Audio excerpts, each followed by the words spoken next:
video dia anunya ya, intronya. Assalamualaikum warahmatullahi wabarakatuh. Pada kesempatan kali ini, kelompok kami akan mempresentasikan proyek database yang sudah kami buat. Database ini adalah rental mobil. Sebelumnya, perkenalkan, nama saya Davin Fadila Yudanto dengan NIM E312111910 dari Prodi Manajemen Informatika golongan C. Yang pertama-tama saya ucapkan kepada Ibu Nani Anita Mukliso, SST-MT, lalu Ibu Dia Bitari, SST-M Telkom, lalu Bapak Dwi Putro Sarwo Setiawadi, SSKOM MKOM, dan yang terakhir Bapak Samsul Arifin, SKOM MCS, yang sudah memberikan kesempatan kepada kelompok kami untuk mempresentasikan proyek yang sudah kami ketikkan. Selanjutnya, izinkan saya untuk memperkenalkan anggota kelompok saya yang lain, yaitu ada Ayu Andini dan Dava Atala Zagasi, yang akan ikut membantu saya menjelaskan proyek ini. Sebelum memasuki materi, izinkan saya menyampaikan latar belakang dan tujuan database ini dibuat. Secara singkat, database rental mobil ini dibuat untuk membantu pihak pemilik jasa rental agar lebih mudah menyimpan data-data operasional dan manajemennya, karena sudah didigitalisasi. Untuk demo pertama akan dijelaskan oleh teman saya. Yang tugas saya silakan.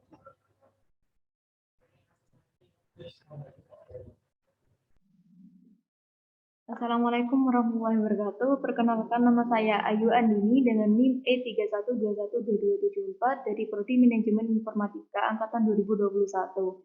Sebelumnya mohon maaf apabila saya tidak on cam dikarenakan sakit. Di sini ada sintaksis table dan dilanjutkan dengan nama tabel karyawan. Selanjutnya kita membuat kolom ID karyawan dengan tipe data integer dan juga auto increment, dan kolom ini kita beri primary key. Selanjutnya ada kolom nama karyawan dengan tipe data varchar dan panjangnya yaitu 50. Selanjutnya ada kolom tipe dengan tipe data enum yaitu admin dan staff. Selanjutnya ada kolom nomor telepon dengan tipe data varchar dengan panjang 20. Dan yang terakhir ada kolom alamat dengan tipe data varchar dengan panjang 200. Selanjutnya saya akan mendemokan untuk membuat tabel ini.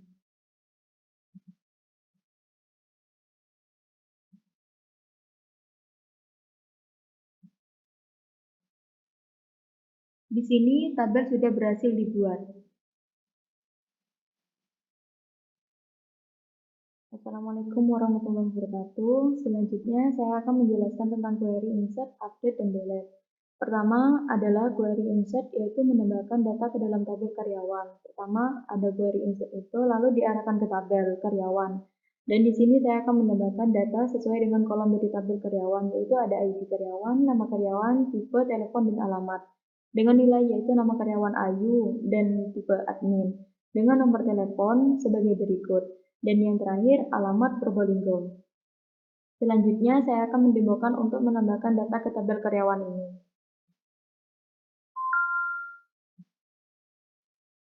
Data sudah berhasil kita tambahkan ke dalam tabel. Selanjutnya, saya juga akan menjelaskan tentang query update. Query update dipakai untuk melakukan perubahan data pada MySQL, yaitu proses update baris atau record. Pertama ada query update dan dilanjutkan dengan nama tabel yang akan kita perbarui. Dan juga ada nama kolom dari tabel yang akan kita update. Selanjutnya ada data baru yaitu nilai data yang akan diinput sebagai nilai baru dari kolom. Misalnya, nama karyawan yang sebelumnya adalah Ayu dan saya akan mengupdate menjadi Ayu Andini. Lalu ada kondisi yaitu baris yang akan diubah, misalnya saya akan merubah ID karyawan dengan ID 7. Saya langsung akan mendemokan untuk mengupdate dari data tabel karyawan ini.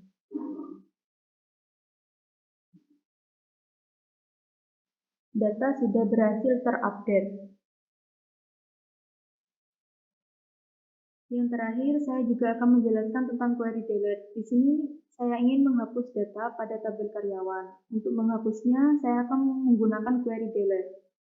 Pertama, ada query delete dan dilanjutkan dengan memilih tabel, yaitu tabel karyawan, dan dengan kondisi ID karyawan yang ingin saya hapus, yaitu dengan ID 7. Artinya, di sini saya akan menghapus data pada tabel karyawan dengan ID karyawan 7. Selanjutnya, saya akan mendemokan untuk menghapus data dari tabel karyawan.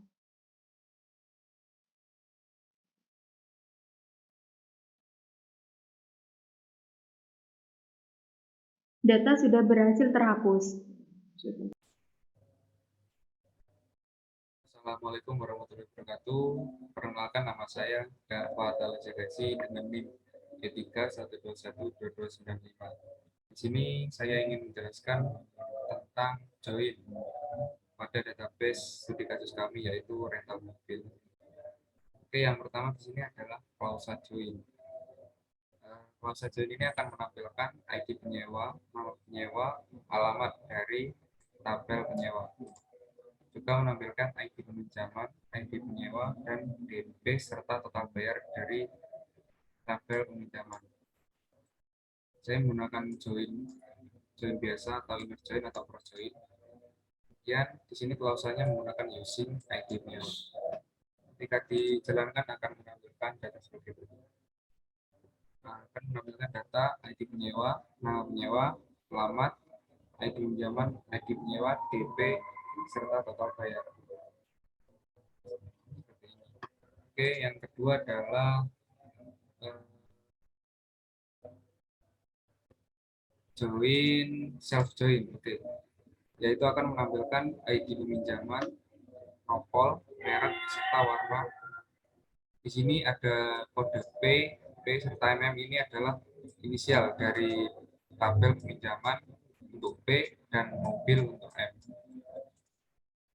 Dengan sintaks sebagai berikut, yaitu menyamakan nopol dari tabel P dan tabel M. Ketika dijalankan akan menampilkan data sebagai berikut. Ya, di sini akan menggunakan ID peminjaman, nopol, merek, serta warna. Di sini tertera merek mobilnya. Kita sudah ada ID peminjaman. Yang selanjutnya adalah saya ingin menampilkan live join. Yang akan ditampilkan pada data yang akan ditampilkan adalah KD rute, jarak, ID peminjaman, dan ID penyewa dari tabel peminjaman dengan menggunakan live join dari tabel rute dengan menggunakan using KD rute atau kode rute. Ketika dijalankan akan menampilkan data seperti itu.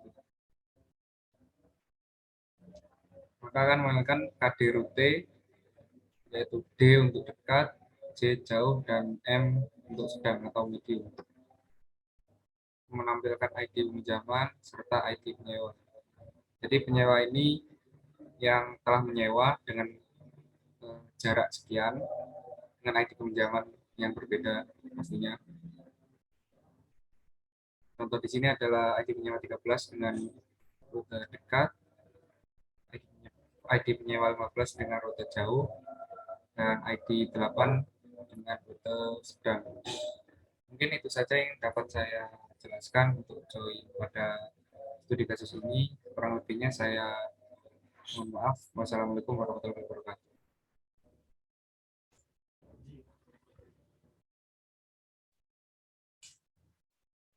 Assalamualaikum warahmatullahi wabarakatuh. Di sini saya akan mendemokan mengenai salah satu metode yang ada di database sintaks MySQL, yaitu pembuatan prosedur. Di sini saya sudah menyediakan prosedur, yaitu yang ditujukan untuk memunculkan sebuah tabel yang sudah dijoinkan. Di sini terdapat sintaknya yang harus diawali dengan begin. Lalu sini merupakan sintaks joinnya, yaitu diawali dengan select, dan di sini saya memilih kolom nama penyewa dari tabel penyewa. dan juga semua kolom yang ada di tabel peminjaman.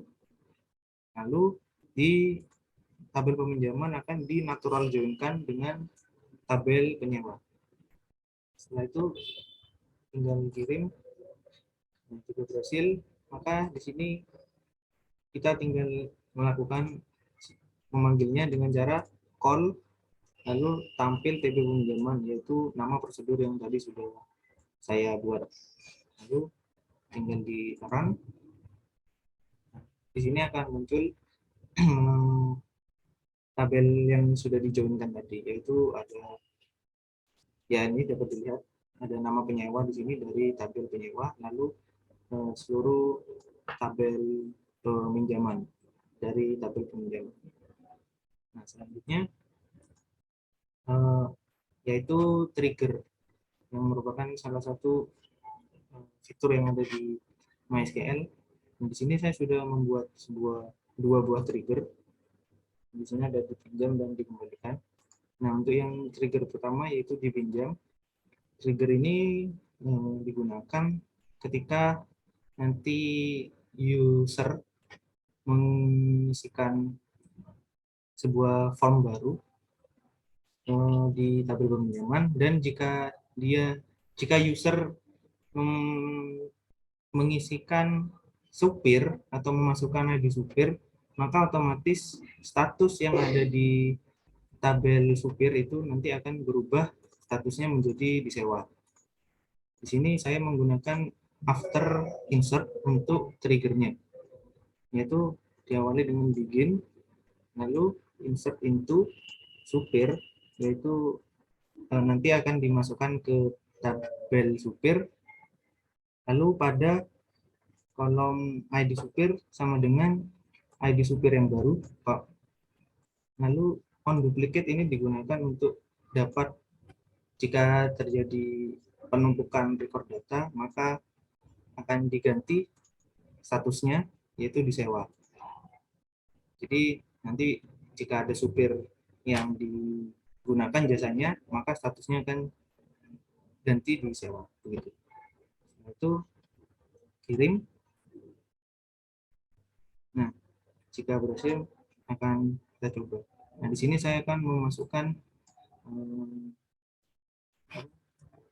data di tabel peminjaman. Nah, di sini untuk ID supir, yaitu user dicontohkan menggunakan jasa supir yang memiliki ID nomor 6. Lalu kita kirimkan. Nah, pada tabel peminjaman berhasil dimasukkan. Ini 1128 ID supir 6. Nah, pada tabel supir dengan ID 6 akan berganti statusnya menjadi disewa. Yang kedua yaitu ada trigger dipinjam. Yang ini merupakan kebalikan dari trigger yang dikembalikan. Jadi ketika mobil nanti itu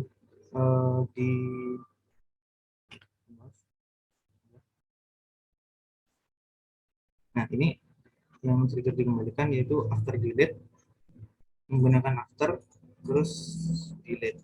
Nah, di sini merupakan kebalikannya, yaitu jika nanti mobil dikembalikan dan supir juga sudah tidak digunakan lagi jasanya, maka di tabel peminjaman nanti akan dihapus. Nah, ketika ada record data yang dihapus, di mana record data tersebut menyewa jasa supir, maka nanti statusnya yang tadinya disewa akan kembali lagi menjadi tersedia. Lalu tinggal dikirimkan. Nah, kembali ke tabel peminjaman. Di sini saya akan coba menghapus ID record data dengan ID peminjaman 1128. Nah, ketika dihapus, kita lihat kembali di supir.